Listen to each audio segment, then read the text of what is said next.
Sudah Faiz. Bismillahirrahmanirrahim. Assalamualaikum warahmatullahi wabarakatuh. Warahmatullahi wabarakatuh. Waalaikumsalam warahmatullahi wabarakatuh. Bismillahirrahmanirrahim. Alhamdulillahirrahmanirrahim. Kita masih bisa diberi kesempatan untuk berkumpul pada mata kuliah peradaban Islam. Pada kesempatan kali ini mohon maaf ya, saya lagi di resto soalnya banyak suara kendaraan. Tapi suara saya terdengar jelas nggak? Jelas. Jelas, alhamdulillah. Ya. Maaf ya. Pada kesempatan Faiz. saya dan bapak saya akan mempresentasikan mengenai peradaban Islam pada masa dinasti Abbasiyah. Nah, sebelum masuk ke materi PowerPoint, saya akan bercerita sedikit ya mengenai peradaban Islam pada dinasti Abbasiyah. Pada masa kekhalifahan dinasti Abbasiyah, yaitu karena adanya sosok pemimpin yang bijaksana sebagai figur di kalangan mereka ini. Khalifah pertama pada dinasti Abbasiyah yaitu Abu Abbas As-Sofyan. Setelah beliau berkuasa, beliau menyebarkan agama Islam keluar Jazirah Arab yang memungkinkan itu adanya interaksi antar bangsa Arab dan non-Arab. Hasil darinya adanya interaksi tersebut menciptakan bahasa Arab dalam kebudayaannya. Dalam kebudayaan ini akan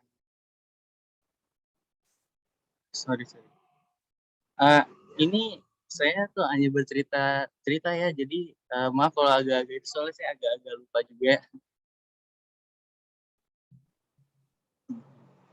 Beberapa itu diantaranya Mekah dan Madinah di Irak dan kaum Syiah itu dapat dukungan dari kaum muslimin Mekah. Ada beberapa golongan penting yang berpengaruh dalam pemerintahan dinasti Abbasiyah, yaitu ada dinasti Sujuk dan dinasti Umayyah. Hubungan yang luas itu disebabkan oleh para pemimpin dinasti tersebut. Pentingnya persatuan dan kesatuan sesama kaum yang tertindas ketika masa pemerintahan dinasti Abbasiyah. Interaksi yang terjadi antara masyarakat dan Arab dan non-Arab, sosial budaya mereka bebas menyumbangkan pemikiran dan konsep yang penting dalam perkembangan ilmu pengetahuan dan kebudayaan. Kekuasaan Islam mulai meluas sampai Spanyol di bagian barat dan India bagian timur. Penduduk negeri ditaklukkan masuk Islam dengan rela hati tanpa paksaan. Hal itu terjadi karena mereka menyaksikan sendiri perkembangan peradaban Islam dan tata kepemerintahan yang tertib dan yang teratur di wilayah tersebut. Mereka juga mendapatkan hak yang sama dengan orang-orang Muslim di daerah tersebut. Perlu diketahui bahwa perkembangan kebudayaan Islam berjalan seiring penyebaran Islam di berbagai wilayah. Ketika Baghdad dan Andalusia menjadi pusat peradaban dan ilmu pengetahuan, pengaruh kearaban tetap mengakar pada bangsa-bangsa dan Arab. Mereka menggunakan bahasa Arab dan adat istiadat Arab dalam kehidupan sehari-hari, seperti Raja Spanyol Al-Ansar keempat mencetak uang dengan tulisan Arab.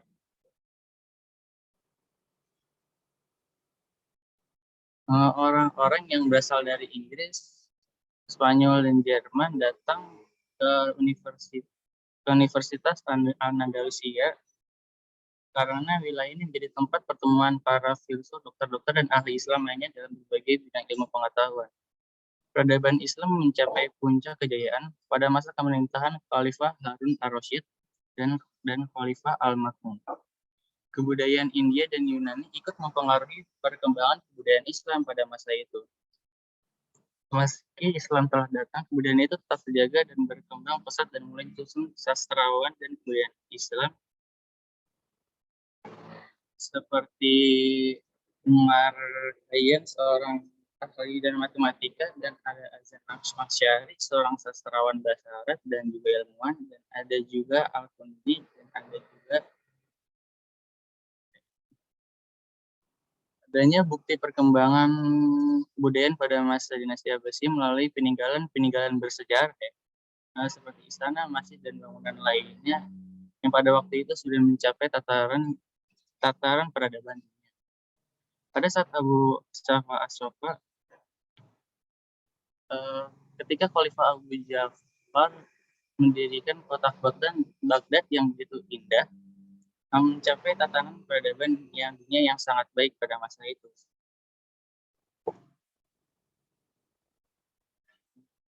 Nah,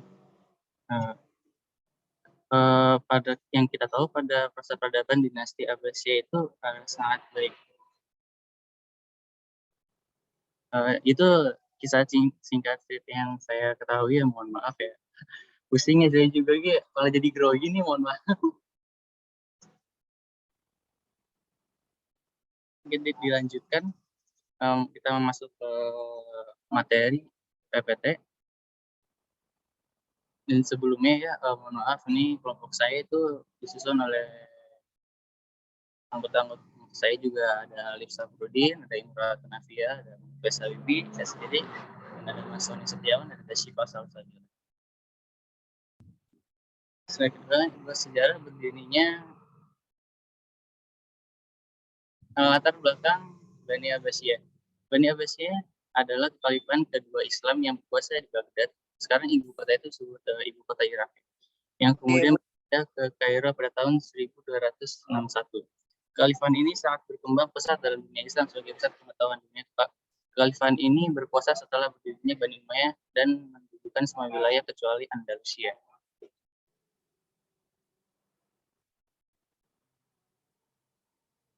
Silakan,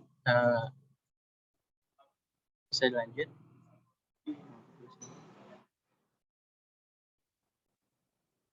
Sejarah berdirinya Bani Abbasiyah. Pada pemerintahan Bani Umayyah itu tidak memiliki banyak keistimewaan ya dengan sesama saudara. Rakyatnya itu bebas menyatakan pendirian asalkan tidak mengganggu ketentraman umum. Kebijakan tersebut justru melemahkan pemerintahan Bani Umayyah yang didirikan atas despotisme. Mengatur propaganda, diam-diam orang berusaha mengatur propaganda untuk mendirikan Bani Abbas. Mengangkat 12 orang propagandis dan mengembara di negeri Khurasan. Kufah Irak juga mendatangi Mekah pada musim haji dengan mengincar orang yang menentang kezaliman pemerintahan Bani Umayyah. Pada masa kepemerintahan Khalifah Marwan II, pertentangan ini semakin memuncak dan akhirnya pada tahun 750 Abu Al-Abbas Al-Saffah berhasil meruntuhkan Daulah Umayyah dan kemudian dilantik sebagai khalifah. Bani Abbasiyah berhasil memegang kekuasaan kekhalifahan selama 5 abad, mengkonsolidasikan kembali kepemimpinan gaya Islam dan menyuburkan ilmu pengetahuan dan pengembangan budaya Timur Tengah.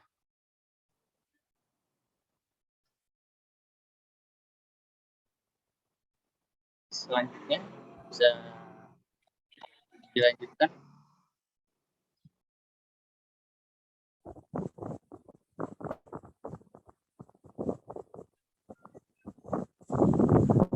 Alif.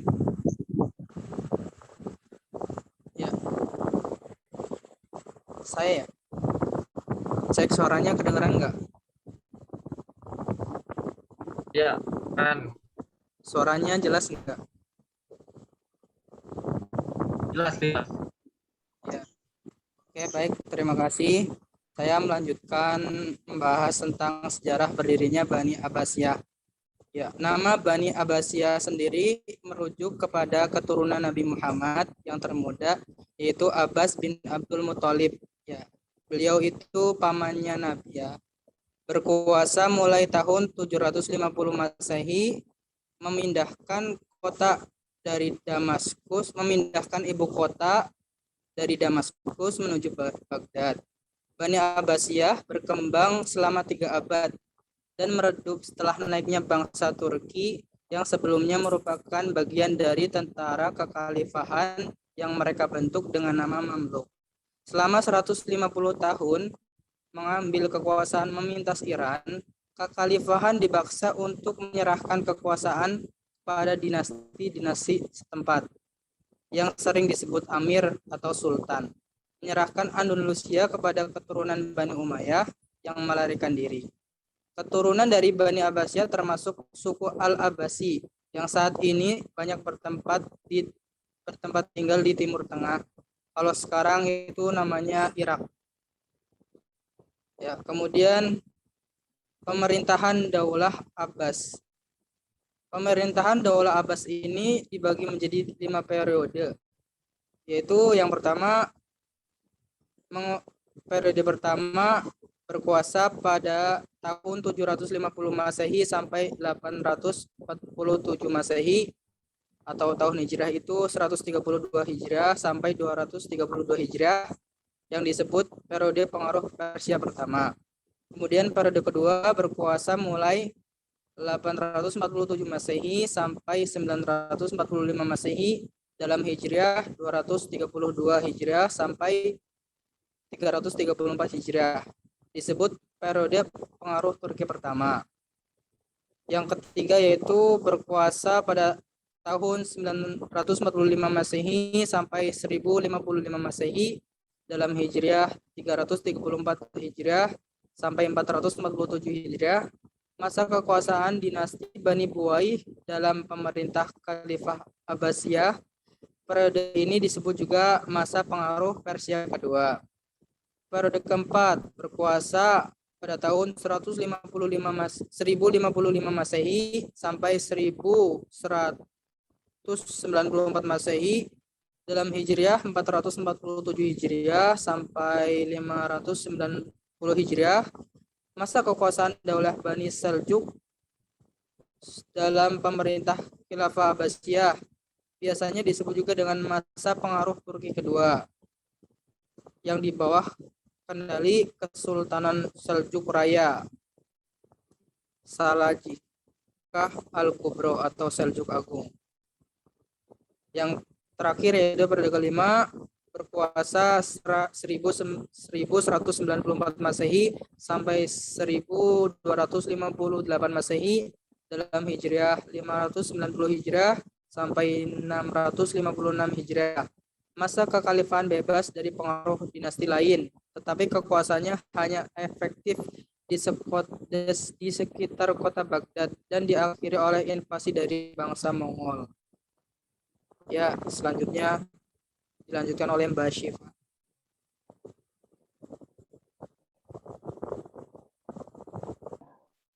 Makasih.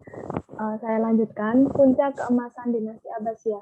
Pada masa Al-Mahdi, perekonomian meningkat dengan meningkatnya sektor pertanian melalui irigasi dan meningkatnya hasil pertambangan.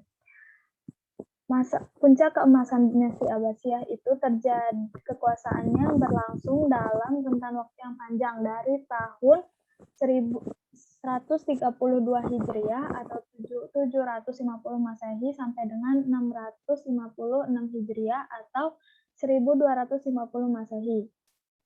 Lalu puncak populasi dinasti Abbasiyah pada masa Khalifah Harun ar-Rasyid yang berlangsung pada saat 786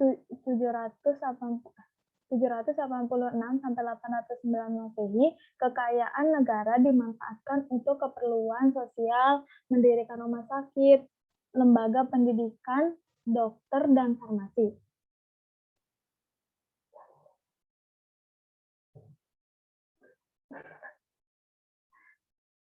Kemudian, negara Islam sebagai negara terkuat yang tak tertandingi.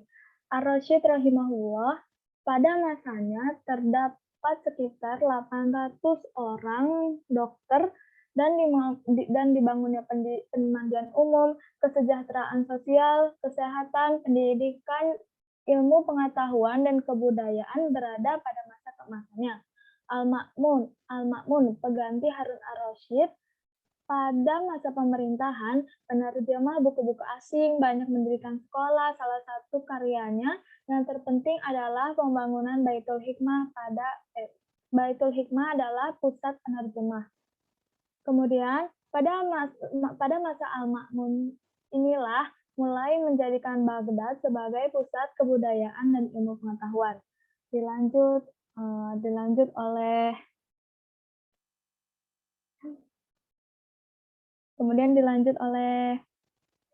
Mbak Nafi, Fia.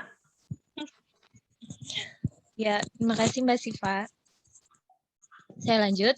Ciri-ciri menonjol dinasti Abbasiyah yang tak terdapat pada zaman Bani Umayyah. Yang pertama, berpindahnya ibu kota ke Baghdad. Pemerintahan Bani Abbas menjadi jauh dari pengaruh Arab Islam. Dalam periode pertama dan ketiga pemerintahan Abbasiyah, pengaruh kebudayaan Persia yang kuat. Dan pada periode kedua dan keempat, bangsa Turki yang dominan dalam politik dan pemerintah dinasti ini. Kemudian pada masa Bani Abbasiyah ada jabatan wazir yang membawa kepala departemen. Kemudian ada ketentaraan profesional baru terbentuk pada masa pemerintahan Bani Abbas. Sebelumnya, belum ada tentara khusus yang profesional.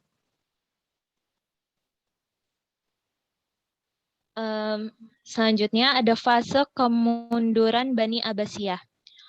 Pengaruh Bani Mamluk, Bani Buwaih, Bani Seljuh, dan masa disintegrasi tahun 1000 sampai 1250 Masehi. Adanya persaingan antar bangsa, kemudian kemerosotan ekonomi, munculnya aliran-aliran sesat dan fanatisme kesukuan, ancaman dari luar, dan perang salib, juga serangan dari bangsa Mongol.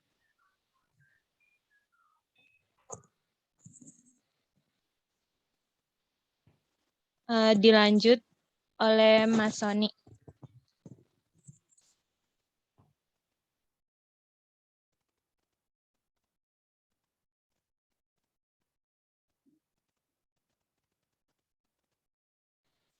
Maaf Mas, itu belum unmute-nya. Baik, bismillahirrahmanirrahim. Kali ini saya akan menjelaskan tentang kehancuran Baitul Hikmah dan seluruh kota Baghdad oleh bangsa Mongol. Sebentar ya.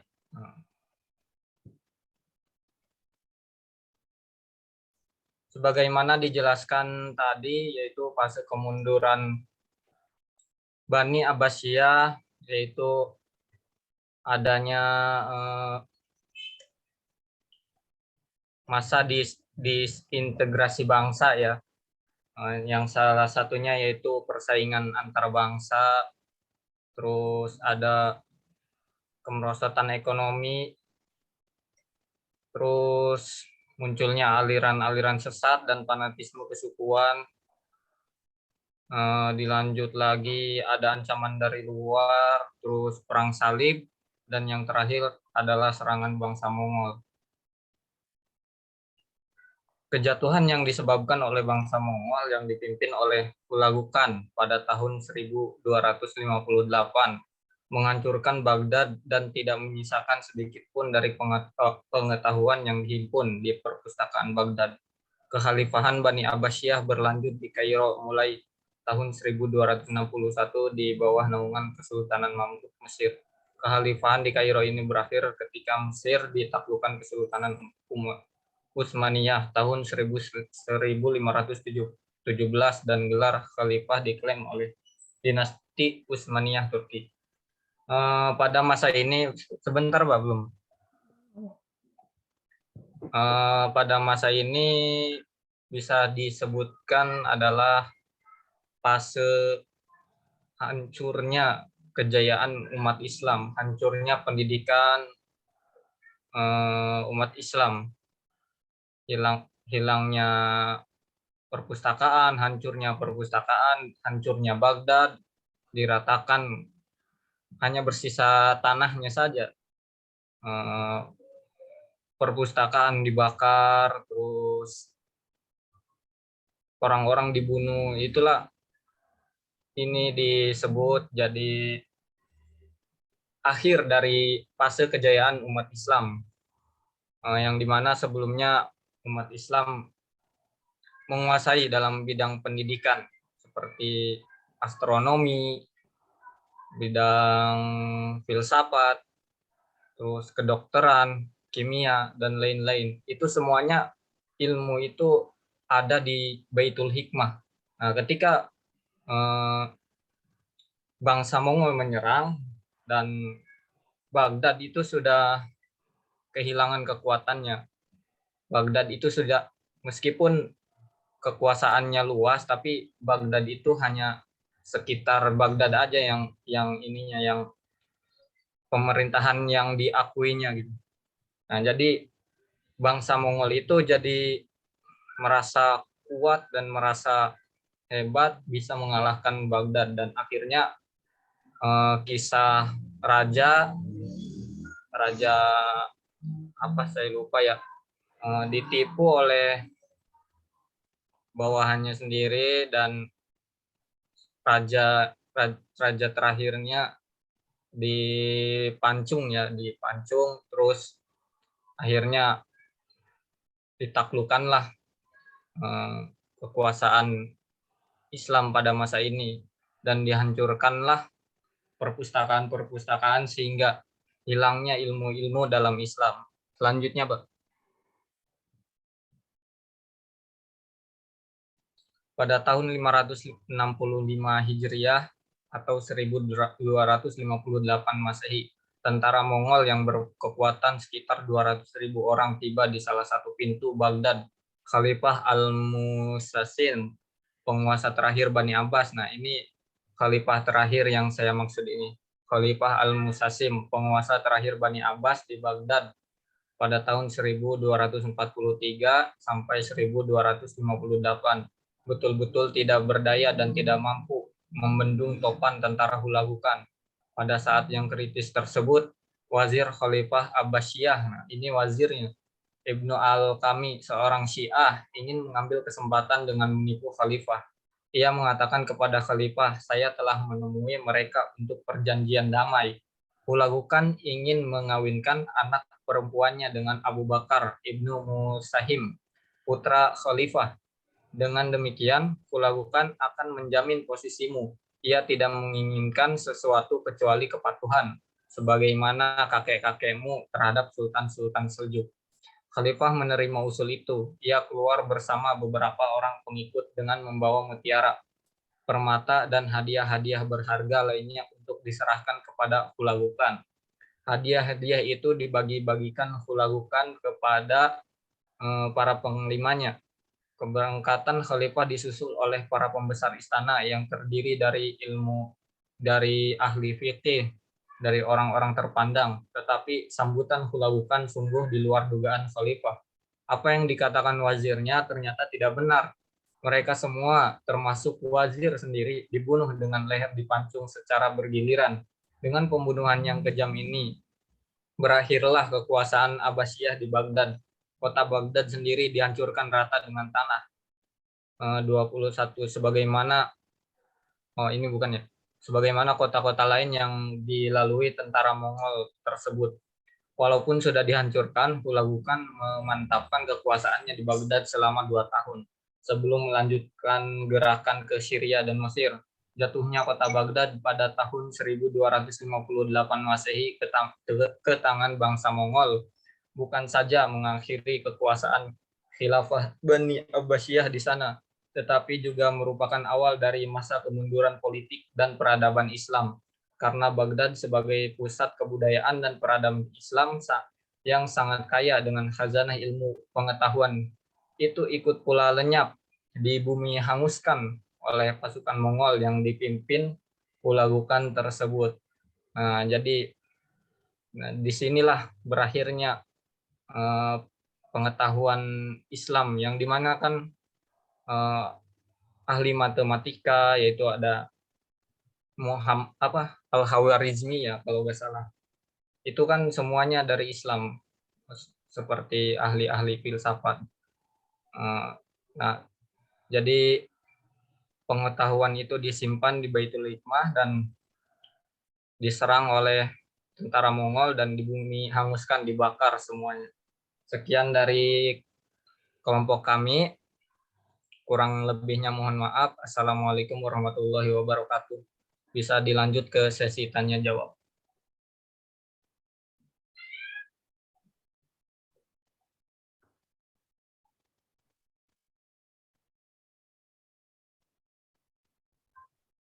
Selebihnya saya serahkan ke Pak Id sebagai moderator.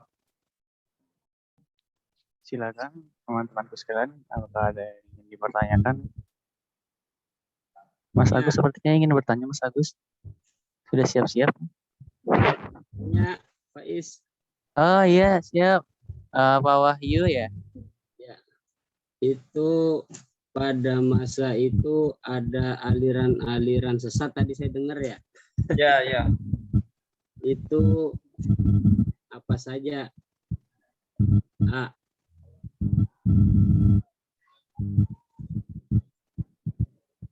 Sudah, Pak.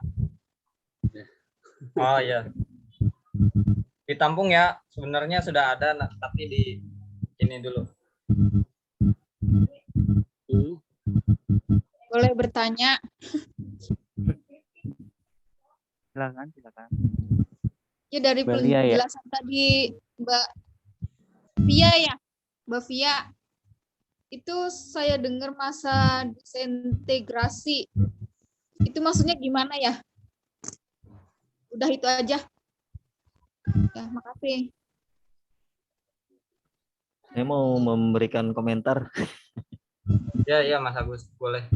Boleh ya? Ini cuma sekedar ini sih apa? Saran ya, mudah-mudahan saran yang membangun. Tentunya pasti akan ada banyak pertanyaan dari teman-teman semua ya. Karena kalau saya boleh berpendapat, dari makalah yang saya lihat yang sudah di-share itu sebenarnya sudah padat sekali. Ada sampai 22 halaman. Cuma yang saya sayangkan banyak info-info yang di makalah itu yang tidak tersampaikan ketika presentasi. Kalau menurut saya seperti itu. Sehingga banyak meninggalkan tanda tanya. Ya nggak apa-apa sih. Jadi mungkin teman-teman nanti jadi banyak bertanya gitu ya. Cuma kalau menurut saya banyak info di makalah yang tidak tersampaikan. Seperti keterangan Mamluk, Bani Buwaih, terus ada Bani Saljuk juga. Nah ini tuh siapa gitu kan? Apa kaitannya dengan Abbasiyah? Sekutukah ataukah musuh? Itu tidak diceritakan gitu. Terus tiba-tiba tahu-taunya sudah hancur saja gitu kan Bani Abbasiyah, terus kemudian langsung pindah ke kisahnya Mongol. Padahal porsi pembahasan itu kan kita harusnya mengenai peradaban di Bani Abbasiyah itu sendiri, lebih cenderung ke sana gitu. Ya Afwan, saya sebelumnya sangat berharap akan bahas panjang lebar mengenai peradaban di masanya Harun ar-Rasyid ya kan ya. Karena kan beliau kan khalifah terkenal, seperti apa sih peradabannya di zamannya Harun ar-Rasyid seperti itu. Tapi ternyata cuma selentingan aja, cuma pembahasan lewat begitu saja gitu. Tapi saya yakin di makalah sebenarnya ada gitu. Ya. Makan kayaknya teman-teman pasti kepengen diceritain kan ya, pengen didongengin kan, kita pelajaran sejarah kan. Gitu. Jadi kalau saya lihat dari tadi presentasinya itu lebih fokus ke lebih lama pembahasannya ke ketika bangsa Mongol itu menyerang. Lebih ke bangsa Mongol malah jadinya begitu. Ya. Itu sih apa namanya masukan dari saya seperti itu. Begini Mas Gus, alasannya di dengan singkat ya, mungkin salah satu alasannya untuk memberi kesempatan kepada kelompok 4, mungkin begitu kan. Kemarin dibahas masalah supaya satu pertemuan itu kalau bisa 2 kelompok. Nah, jadi dipersingkat begitu Mas Gus. Mohon maaf ya. Tapi di makalahnya insya Allah ini boleh dibaca-baca saja ya.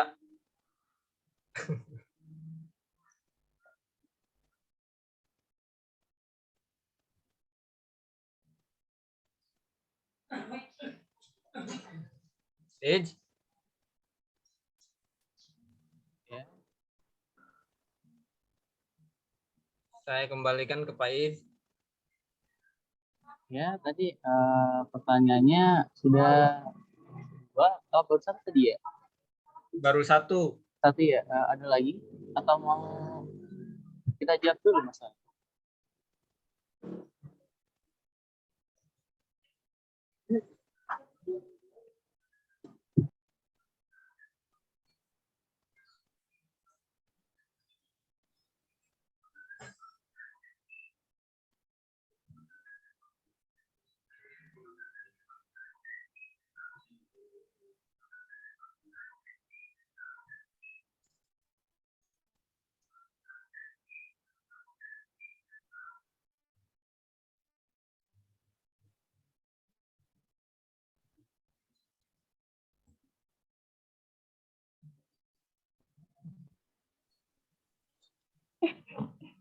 Maaf rekan-rekan, supaya tidak terlalu banyak termenunya.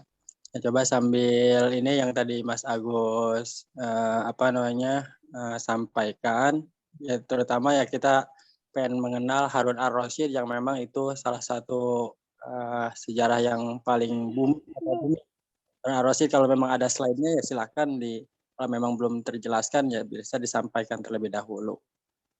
Mas Harun ar-Rasyid ya kalau memang sudah tidak Oh iya ada, Pak. kalau sudah tidak ada langsung saja jawab pertanyaan-pertanyaannya. Sedikit penjelasan mengenai Harun ar-Rasyid ya, mengenai saya searching yang saya temukan. Harun ar-Rasyid itu adalah khalifah kelima dari Kekhalifahan Abbasiyah yang memerintah antara tahun 786 hingga 803. Ayahnya itu bernama Muhammad al-Mahdi, khalifah yang ketiga, dan kakaknya Musa al-Hadi adalah khalifah yang keempat. Meski berasal dari dinasti Abbasiyah, Harun ar-Rasyid dikenal dekat dengan keluarga Barmak dari Persia atau yang disebut dengan Iran. Pada masa mudanya Harun banyak belajar dari Yahya ibn Khalid al-Barmak. Pada masa pemerintahannya Harun ar-Rasyid ini, beliau ingin sekali mewujudkan keamanan, kedamaian, serta kesejahteraan, membangun kota Baghdad yang terletak di antara Sungai Efrat dan Tigris dengan bangunan-bangunan megah.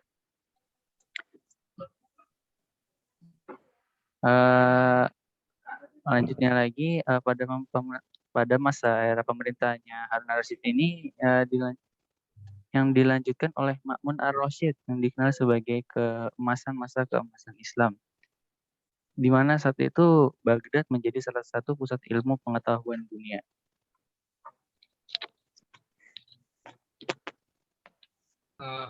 Sudah ya? Saya sedikit saja. Sudah? Saya tambahkan sedikit ya yang ada di makalah. Jadi popularitas Daulah Abbasiyah mendapatnya agama Harun ar-Rasyid rahimahullah pada 706 sampai 809 Masehi. Berarti sekitar 9 tambah 6, 14 tahun ya? 13 tahun tambah 4 tahun. Putranya Al-Ma'mun 813 sampai 833 Masehi. Kekayaan negara banyak ar-Rasyid untuk keperluan sosial dan mendirikan rumah.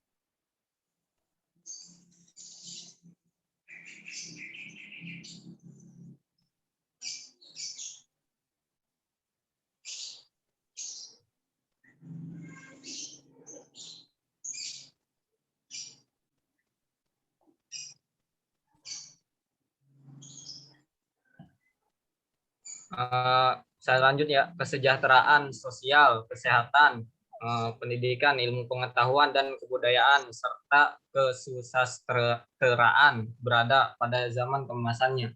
Pada masa inilah negara Islam menempatkan dirinya sebagai negara terkuat dan tak tertandingi. Kemudian diteruskan oleh anaknya yang bernama Al-Ma'mun, pengganti Harun ar-Rasyid, dikenal sebagai khalifah yang sangat cinta kepada ilmu filsafat. Pada masanya, penerjemahan buku-buku asing digalakan untuk menerjemahkan buku-buku Yunani. Ia menggaji penerjemah-penerjemah dari golongan Kristen dan penganut agama lain yang ahli. Wala haula wala quwata illa billah.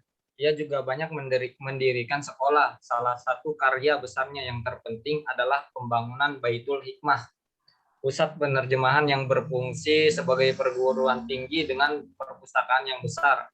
Pada masa Al-Ma'mun inilah Baghdad mulai menjadi pusat kebudayaan dan ilmu pengetahuan. Mungkin begitu saja dari penjelasan tentang Khalifah Harun ar-Rasyid dan anaknya yang bernama Al-Ma'mun. Mungkin ada pertanyaan dari yang lain?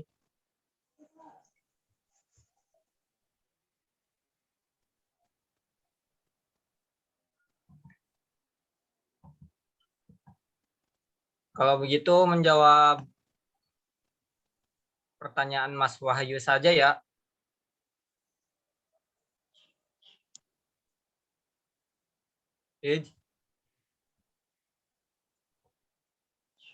Ya. Jawab Pertanyaannya Mas Wahyu itu yang masa disintegrasi ya? Munculnya aliran-aliran sesat. Itu apa saja alirannya? Aliran-aliran sesat itu dalam masa dinasti Abbasiyah ya, kayak semacam aliran sesat itu dari kerajaan ubur-ubur. Nah itu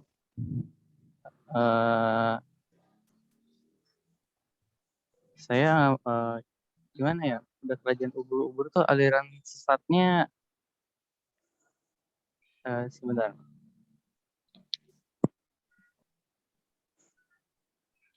Nah, jadi munculnya runtuhnya peradaban Islam itu kan salah satunya munculnya aliran-aliran sesat dan fanatisme kesukuan. Fanatisme keagamaan berkaitan erat dengan persoalan kebangsaan.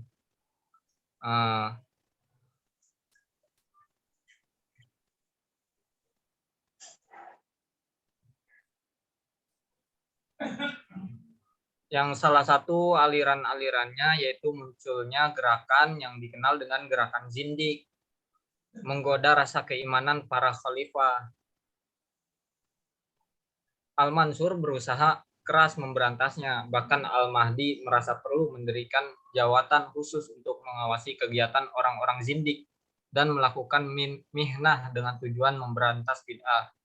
Akan tetapi semua itu tidak menghentikan kegiatan mereka. Konflik antara kaum beriman dengan golongan zindik berlanjut mulai dari bentuk yang sangat sederhana seperti polemik tentang ajaran sampai kepada konflik bersenjata yang menumpahkan darah di kedua belah pihak. Nah, selain itu gerakan ada juga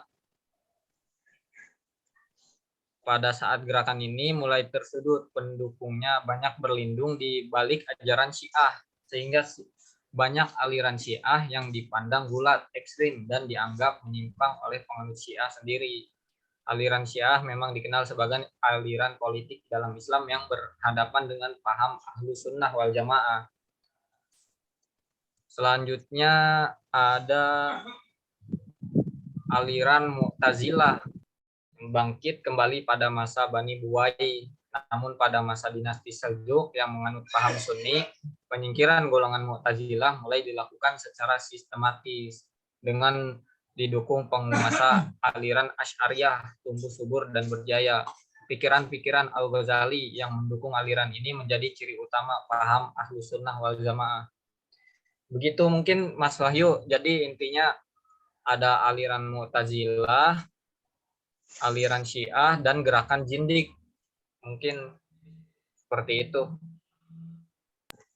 Jadi mungkin seperti yang disabdakan oleh baginda Rasul ya, Islam itu akan terpecah menjadi 73 golongan dan yang selamat itu cuma satu, Ahlus Sunnah wal Jamaah gitu ya.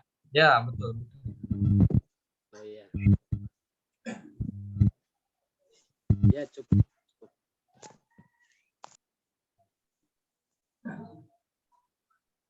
Barangkali Pak Budi nih izin bertanya. Ayo. Suaranya jelas nggak ya? Soalnya dari tadi di sini putus. Jelas.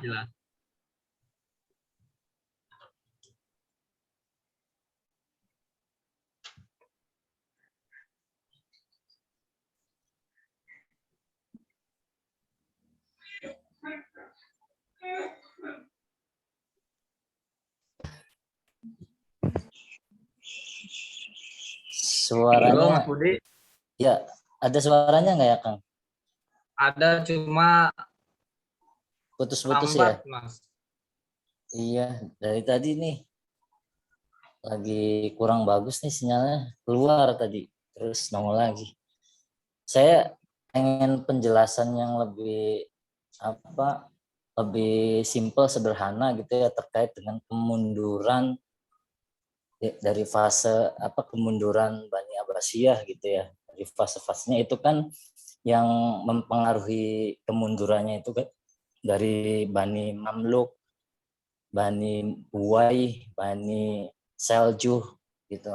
Nah, itu kemunduran yang pengaruh-pengaruh yang paling dominan saja gitu, biar kita mudah memahaminya.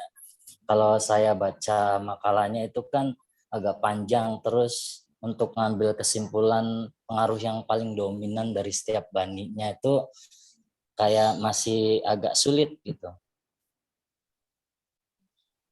Jadi bisa dijelaskan kembali untuk fase kemunduran Bani Abbasiyah itu kan dipengaruhi oleh Bani Mamluk,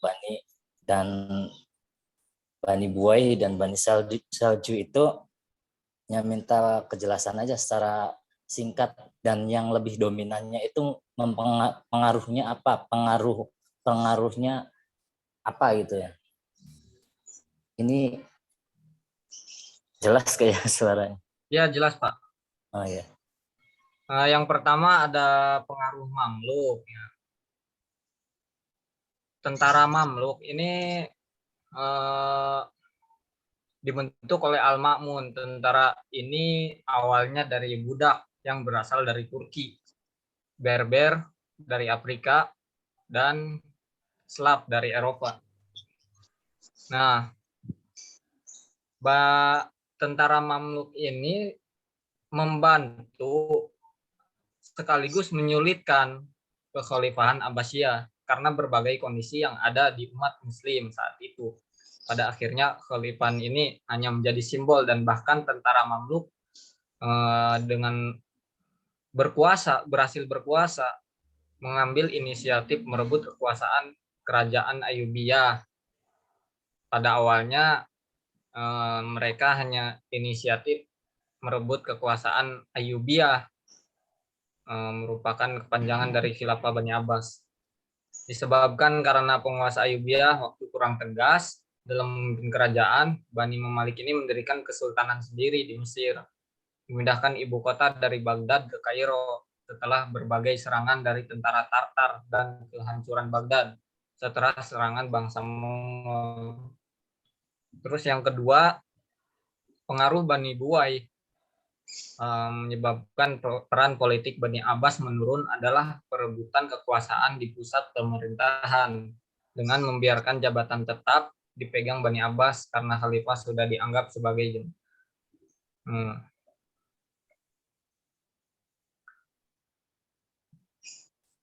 pada pemerintahan Bani Abbas, perebutan kekuasaan sering terjadi, terutama di awal berdirinya.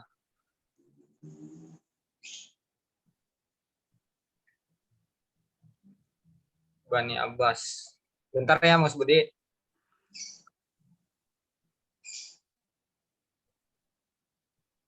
Pengaruh Bani Buwai.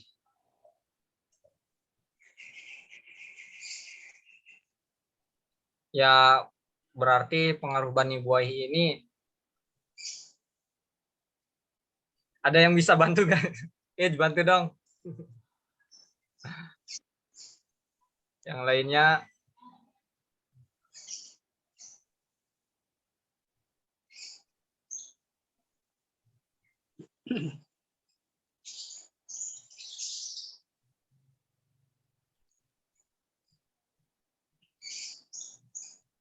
lanjut ke pengaruh Bani Seljuk.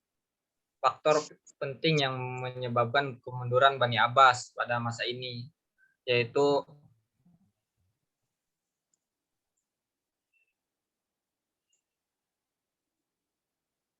pada masa Bani Seljuk ini sebenarnya Khalifah Abbasiyah sedikit lebih baik. Paling tidak kewibawaannya dalam bidang agama dikembalikan, bahkan mereka terus menjaga keutuhan dan keamanan untuk membendung paham Syiah dan mengembangkan manhaj Sunni yang dianut oleh mereka. Faktor yang menyebabkan kemunduran Bani Abbas yaitu luasnya wilayah kekuasaan. Sementara komunikasi pusat dengan daerah sulit dilakukan. Bersamaan dengan itu, tingkat saling percaya di kalangan para penguasa dan pelaksana pemerintahan sangat rendah. Dengan profesionalisasi angkatan bersenjata, ketergantungan khalifah kepada mereka sangat tinggi. Keuangan negara sangat sulit karena biaya dikeluarkan untuk tentara bayaran sangat besar. Mungkin itu Mas Budi.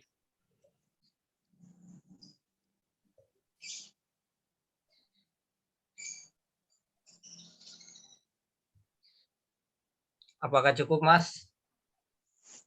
Mungkin di pengaruh Iya, Bani. yang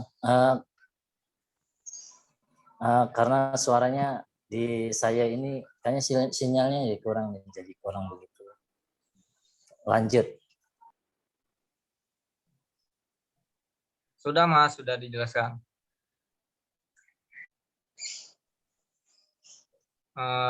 Yang mungkin yang Bani Buwai belum terlalu jelas ya. Saya masih nyari.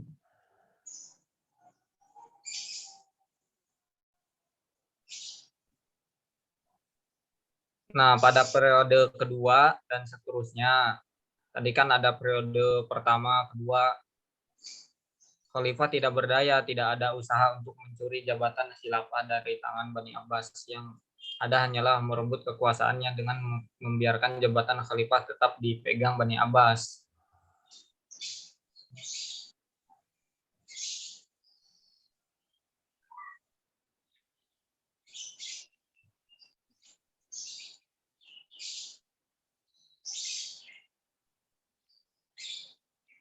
Nah, di tangan mereka itu khalifah bagaikan boneka yang tak bisa berbuat apa-apa. Bahkan mereka lah yang memilih dan menjatuhkan khalifah sesuai dengan keinginan politik mereka.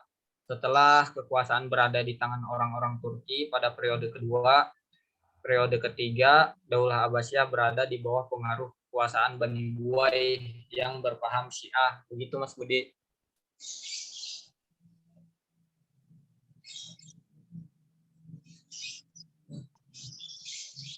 Ya, Kang.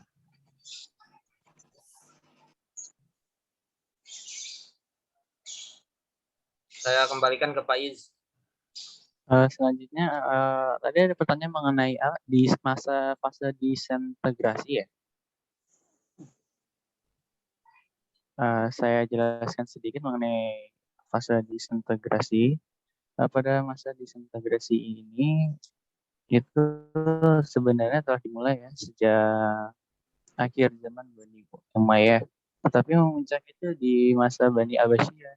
Wilayah kekuasaan Bani Umayyah dari awal berdirinya sampai masa keruntuhannya sejajar dengan batas-batas wilayah kekuasaan Islam.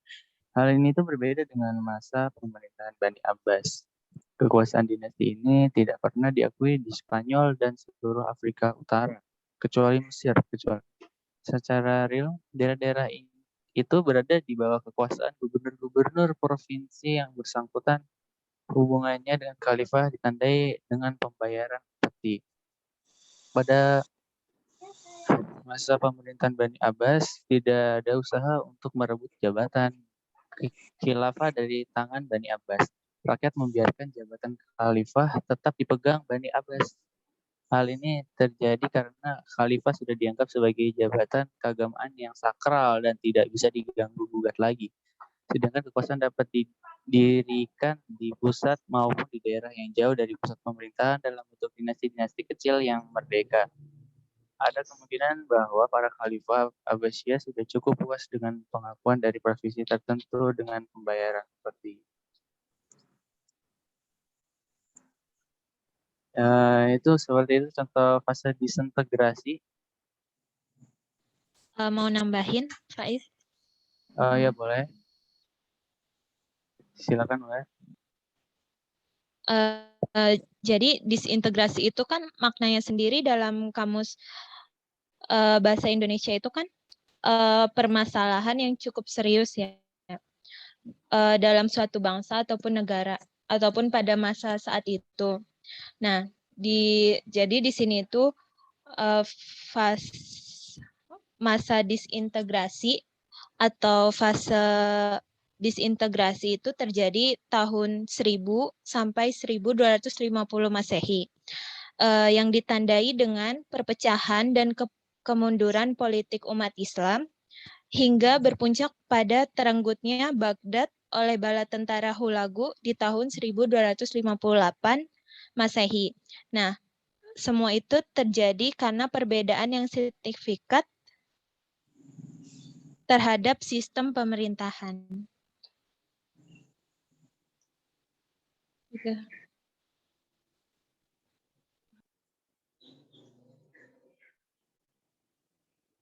Mungkin bisa dilanjutkan ke kelompok 4 ya.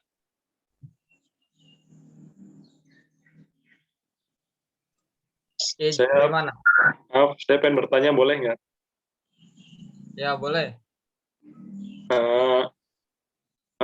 Dinasti Abbasiyah ini kan cukup panjang ya. Tadi kayaknya disinggung sekitar 500 tahun. Nah, kayaknya tadi belum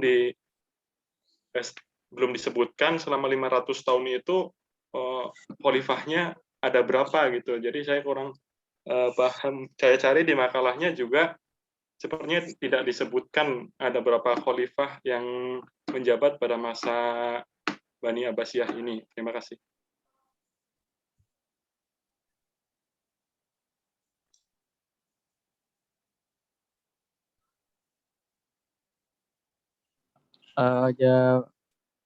Daftar khalifah pada masa dinasti Abbasiyah gitu ya.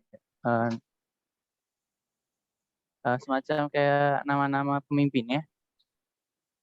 Ya mungkin ya, dan jumlahnya itu ada berapa kan, tadi kan disebutkan sekitar 500 tahun ya, otomatis kan itu panjang dan Begini Mas Andre, kenapa tidak disebutkan? Karena mungkin terlalu banyak. Jadi pemerintahan Khalifah Abbasiyah itu terkadang khalifahnya di Baghdad nih. Nah, di Spanyol juga ada khalifah. Jadi begitu perebutan kekuasaan, yaitu Bani Umayyah. Bani Umayyah mendeklarasikan bahwa mereka khalifah umat Islam di Spanyol. Nah, jadi begitu. Jadi karena terlalu banyak tidak dilampirkan di makalah. Mohon maaf ya Mas Andre. Tapi kan ada tuh bawahnya daftar pustaka. Nah, kami mengambil dari Wikipedia. Di sana banyak lengkap. Ada wilayah kekuasaan, terus khalifah-khalifahnya siapa saja. Di sana ada lengkap banyak. Begitu Mas Andre. Menambahi sedikit boleh Mas Sony? Ya, boleh. Mengenai nama-nama pemimpinnya, memang betul apa kata Mas Sony tadi ya. Banyak sekali di Bani Abbasiyah ini pemimpin-pemimpinnya, khalifahnya. Dari periodenya saja sudah banyak. Jadi kita tadi kan sempat dengar penjelasan ada periode pertama, periode kedua, periode ketiga. Itu setiap masing-masing periode itu punya khalifahnya itu banyak. Ada bisa sampai 10-an atau lebih mungkin. Nah, kayak Mas Sony tadi bilang juga, itu mereka tuh terkotak-kotak. Jadi kayak semacam apa ya, terpisah-pisah antara kekuasaan yang satu dengan kekuasaan yang lain. Justru itu yang menjadikan akhirnya mereka tuh runtuh. Karena pada akhirnya terkotak-kotak, kemudian mudah untuk dikalahkan sama musuh-musuhnya. Begitu. Kalau nama-nama khalifahnya sendiri, kalau yang saya dapat ya di internet itu, periode pertama itu pertama Abu Abbas, kemudian ada Abu Ja'far, Abu Abdullah, Abu Musa, Abu Ja'far lagi, Harun ar-Rasyid ya, ada Muhammad al-Ali. Oh itu kalau disebutkan panjang. Nanti belum lagi periode yang keduanya, dari mulai Al-Mutawakkil, Al-Muntasir, Al-Musta'in, Al-Muqtaz, Al-Muhtadi, Al-Muqtamid. Nah itu semuanya itu ada sampai Al-Muqtadir. Belum lagi nanti khalifah periode yang Buaihi itu ya, Bani Buaih. Itu ada Al-Qahir, Ar-Rodi, Al-Mustaqi, Al-Muqtafi, Al-Mufi, Al-Qadir, Al-Qasim, dan wah pokoknya banyak. Makanya mungkin itu teman-teman yang presentasi nggak menyebutkan karena tadi menimbang waktu mungkin barangkali itu tambahan dari saya. Ya, terima kasih Mas Agus. Ya begitulah. Kalau disebutkan nama-namanya ya banyak ya, ini saya dapat dari Mbah Google itu ada sekitar 37. Ini banyak sekali. Kalau misalkan saya sebutkan satu-satu, dikhawatirkan nanti akan panjang pada masa Al-Ma'mun. Nah, ini kan Masnya Al-Ma'mun itu kan dari tahun 198 hingga 218 Hijriah ya, atau tahun Masehi itu kan pada tahun itu 813 hingga 833. Ntar malah menimbulkan pertanyaan lagi, masa Al-Ma'mun ini bagaimana? Enggak, maksud saya mungkin sebaiknya disebutkan jumlahnya aja disebutkan per saja periode gitu. jumlahnya. Nah, mungkin periode 1 khalifah yang menjabat ada sekian 10 atau berapa gitu. Maksudnya biar nggak ngambang selama 500 tahun itu yang disebutkan cuma tadi 5 atau berapa saja gitu. Maksudnya ada gambaran garis besarnya aja gitu, Mas. Terima kasih. Ya. Terima kasih Mas Andre atas masukannya.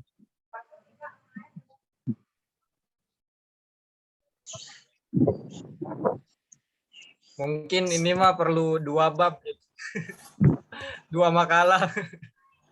Saya pengen menambahkan lagi, Kang. Iya.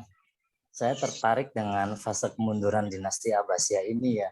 Jadi kalau bisa ditarik kesimpulan dari masa kemunduran ke fase kemunduran ini, dinasti Abbasiyah itu misalnya kekhalifahan yang paling tinggi gitu ya. Di sana ada pusatnya, kemudian dibagi menjadi beberapa khalifah gitu kan di tiap daerah. Nah, yang menyebabkan mundur salah satunya dari pengaruh-pengaruh khalifah-khalifah yang ada di daerah itu ya, yang tadi dibilang ada Mamluk, ada Buhai, ada Salju gitu ya di situ ya. Berarti bisa dikatakan juga sebenarnya kemunduran dari dinasti Abbasiyah ini terjadi karena di internnya sendiri gitu ya. Selain juga ada pengaruh dari eksternal. Jadi tadi disampaikan ada serangan bangsa Mongol gitu, yang puncaknya ada perang salib juga gitu. Ya emang kalau fase kemunduran ini yang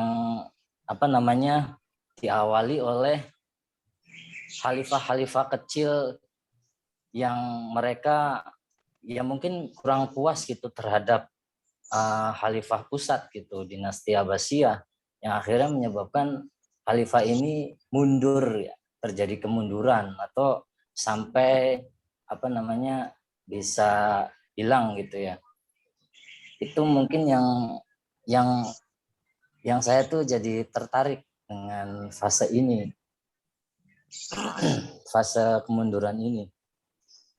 Dan juga teman-teman bisa menambahkan sih seandainya sebenarnya yang dari faktor internal sendiri dari kekhalifahan yang kecil-kecil tadi itu, selain dari Mamluk, Buhai, dan Salju itu masih ada apa enggak gitu ya dari yang menyebabkan kemunduran dari dinasti Abbasiyah ini. Mungkin juga itu bisa digali lagi. Mungkin Kang Agus bisa menambahkan. Iya, memang bicara sejarah itu memang paling menyenangkan ya. Saya sendiri senang sama sejarah. Dari Bani Abbasiyah juga selain itu ada juga yang menarik dari pembahasan tentang Bani Abbasiyah. Bani Abbasiyah itu lebih identik dengan ilmu pengetahuan. Itu di zamannya itu yang saya tahu bermunculan banyak para ulama-ulama, ilmuwan-ilmuwan muslim. Bahkan di zamannya itu disiplin ilmu itu terkumpul, tersusun secara lengkap, sistematis, perpustakaan besar sampai puluhan ribu, komplit buku-bukunya itu. Tapi yang pada akhirnya juga dihancurkan sama bangsa Mongol itu ya, perpustakaannya itu. Nah, itu kan di sana muncul ilmu matematika, astronomi, kedokteran, kimia, biologi, geografi, kartografi juga ya.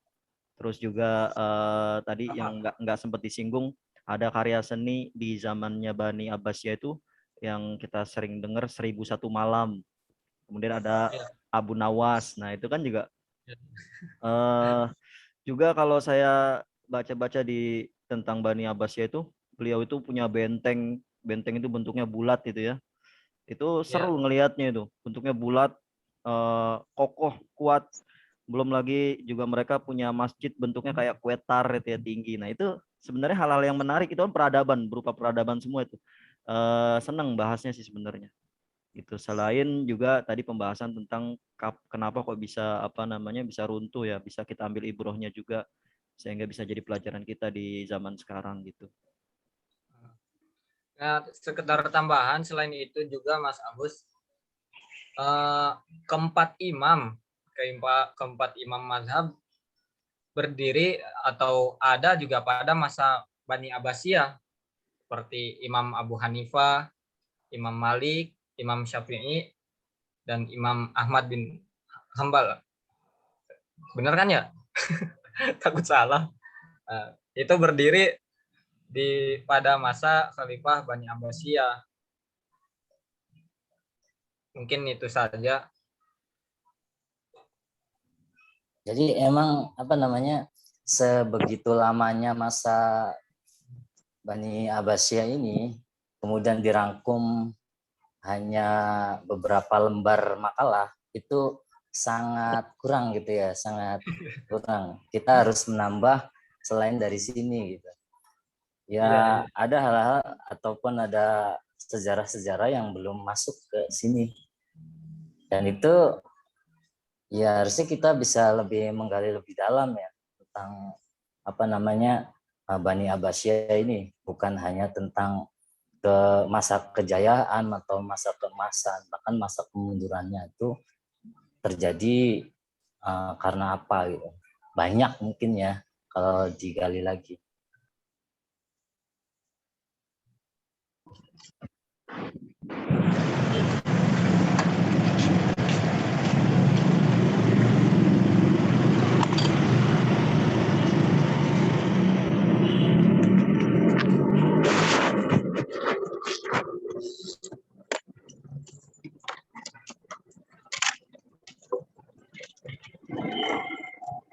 Tadi ada pesawat turun ya? Ada pesawat turun lagi. Ini Mas Riko ini, waduh, lagi di bandara ya.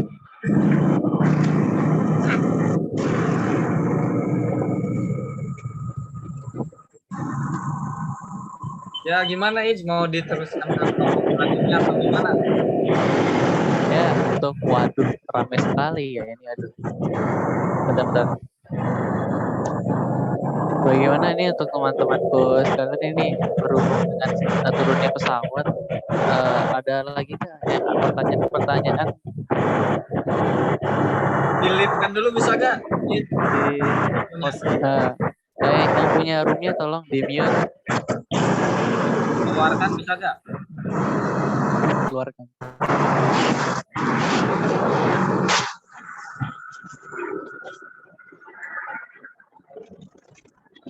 Sudah landing ya, alhamdulillah sepertinya pesawatnya. Oh, aduh, belum.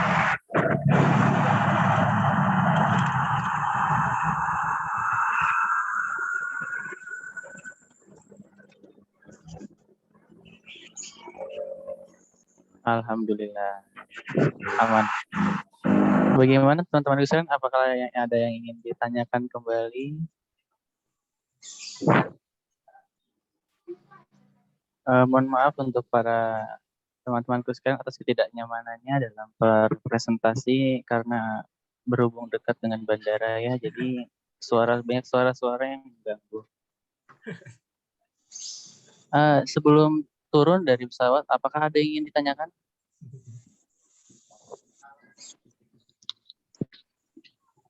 Jika tidak ada, maka akan kami sudahkan untuk tur kali ini. Mohon maaf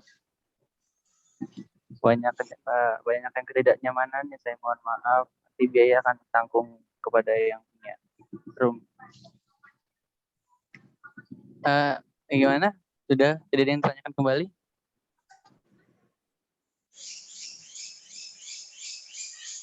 Sampai bunyi burung ya. Ya udah, berarti sudah tidak ada pertanyaan kembali. Oke, maka saya tutup.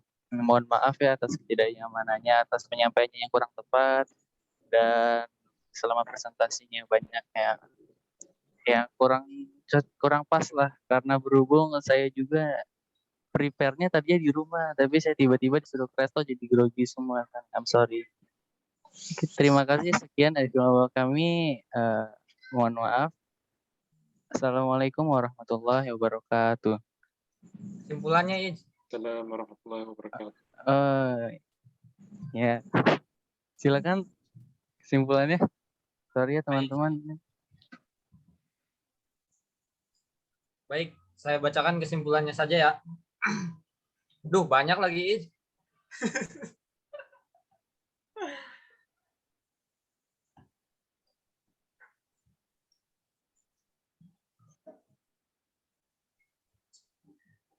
Kesimpulannya, sejarah berdirinya Bani Abbasiyah yaitu melalui propaganda di masa Khalifah Umar bin Abdul Aziz.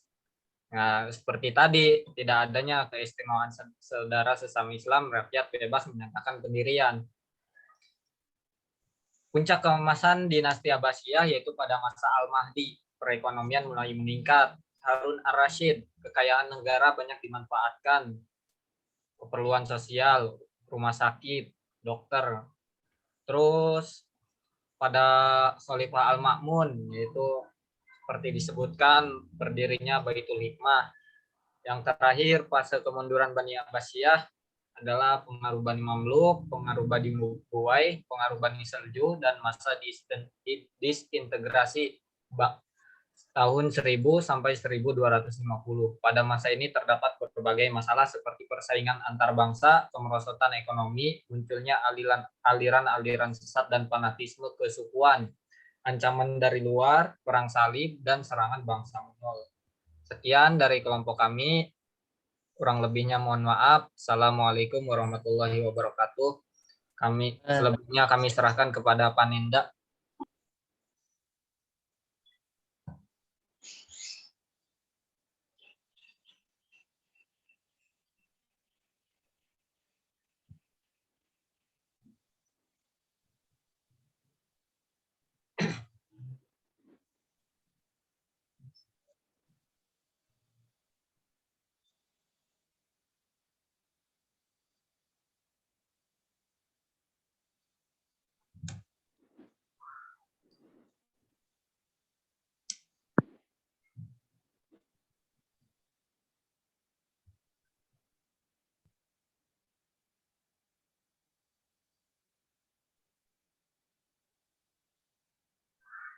Permisi, Pak Panenda. Ya. Sudah Ya, selesai, siap. Pak. Masih ada waktu 15 menit lagi ya? Iya, Pak. Ya. Kalau mau dilanjut ke kelompok 4 kayaknya nggak akan cukup nih. 15 menit lagi. Baiklah rekan-rekan semuanya, untuk yang kelompok sekarang, kelompok 3 tadi banyak saya dengar udah ada beberapa yang berpendapat maupun yang bertanya. Mohon nanti untuk moderator mengirimkan nama-namanya ke saya. Adapun untuk kelompok 4 sekarang memang sudah siap belum?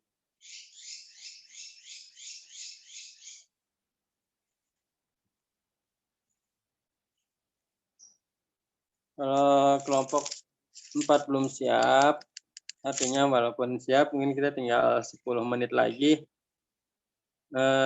Mungkin sedikit tadi agak tambahan. Itu tadi Mas Budi yang mengatakan apa saja sih yang bermunculan di aliran-aliran sesat pada dinasti Abbasiyah. Itu diantaranya tadi yang sudah dijawab bahwa Mu'tazilah. Nah, siapa Mu'tazilah itu? Mu'tazilah yaitu satu kelompok yang mengatakan bahwa mereka lebih mengedepankan akal di atas wahyu. Kemudian ada juga kelompok Jahmiyah. Jahmiyah juga sama, itu yang mengatakan bahwa mengedepankan juga akal. Itu kelompok-kelompok itu bermunculan pada dinasti Abbasiyah. Adapun kalau yang selanjutnya Ini sudah ditutup belum coba? Yang kelompok 3. Silakan ditutup dulu atau Sudah Pak, sudah kesimpulan, sudah ditutup. tutup ya. Ya udah tutup. Baik, terima kasih pada kelompok 3 dan nanti hasilnya atau ini juga materi sudah saya terima di grup ya. Jadi nama-nama tadi yang memberi komentar nanti mohon disampaikan ke saya. Baik, itu saja mungkin karena sekarang udah pukul 14.20 nih. Kita sampai 14.30 ke kelompok 4 kayaknya tidak mungkin, cuma 10 menit. Mungkin sampai sini ada pertanyaan lagi atau mungkin ada pertanyaan yang belum dijawab. Kayaknya sudah semua ya. Sudah semua terjawab ya untuk pertanyaan-pertanyaannya. Sudah Pak. Mungkin bisa lebih diterangkan atau gimana? Yang itu Pak, mungkin tadi pertanyaan Pak Budi tentang pengaruh Bani Buai, Bani Seljuk, Bani apa saya lupa namanya. Ya, itu Pak, apakah benar itu mempengaruhi kemunduran? Kemunduran kan sudah ada tadi ini di slide faktor kemunduran Bani Abbasiyah. Ya kan? Ya, artinya tinggal dibaca lagi. Seharusnya nanti untuk kelompok yang selanjutnya, kelompok 4 dan selanjutnya, artinya beri jeda, beri kasih waktu untuk membaca slide yang akan dipresentasikan. Artinya kalau kita pembelajaran jam 1, terus kemudian kita slide-nya itu sudah dikirim ke grup minimal jam pagi atau malamnya, artinya supaya rekan-rekan semuanya bisa membaca terlebih dahulu. Dan kalau dibaca secara, ini kalau saya lihat ya tadi kayaknya udah lengkap dari tulisan-tulisan atau dari slide-nya. Kalau kita baca semua kayaknya itu sudah cukup mewakili pemahaman kita pada masa Islam pada dinasti Abbasiyah. Mungkin waktunya saja yang tidak yang mungkin yang terlalu pendek. Artinya kemudian nanti sekali lagi untuk kelompok selanjutnya ya pagi itu artinya sudah bisa mengirimkan materi-materinya baik ke grup, mungkin ke saya nanti saya masukkan ke e-kampus. Mungkin tinggal dibaca-baca lagi, itu saya perhatikan sudah ada kok fase kemunduran dinasti Abbasiyah. Mungkin itu rekan-rekan semuanya untuk pembelajaran kita hari ini ya dicukupkan. Artinya kita selamat berweekend. Mungkin yang belum sempat jalan-jalan, kita masih ada waktu nih. Masih ada waktu berapa jam lagi. Mungkin yang mau main dulu silahkan. Artinya kita sekarang sudah kita akhiri dulu pembelajaran kita. Mungkin sekarang kita pembelajaran sampai sini. Sekali lagi jadi untuk kelompok 4 besok. Jadi dimohon untuk presentasinya, slide-nya itu lebih dikirim lebih awal. Mungkin itu rekan-rekan semuanya. Kalau tidak ada pertanyaan lagi dan tidak ada masukan, sekali lagi saya minta ke tadi moderator untuk mengirimkan nama-nama yang memang berpartisipasi, berkomentar dalam masalah pembelajaran sekarang ini. Mungkin itu saja. Terima kasih perhatiannya. Ya, saya ucapkan terima kasih untuk kelompok 3 yang telah mempresentasikan dinasti pada peradaban Islam pada dinasti Abbasiyah. Terima kasih perhatiannya. Saya akhiri. Bila taufiq wal hidayah. Assalamualaikum. Waalaikumsalam warahmatullahi wabarakatuh. Disampaikan ya ke Panenta. Atur nuhun, Pak.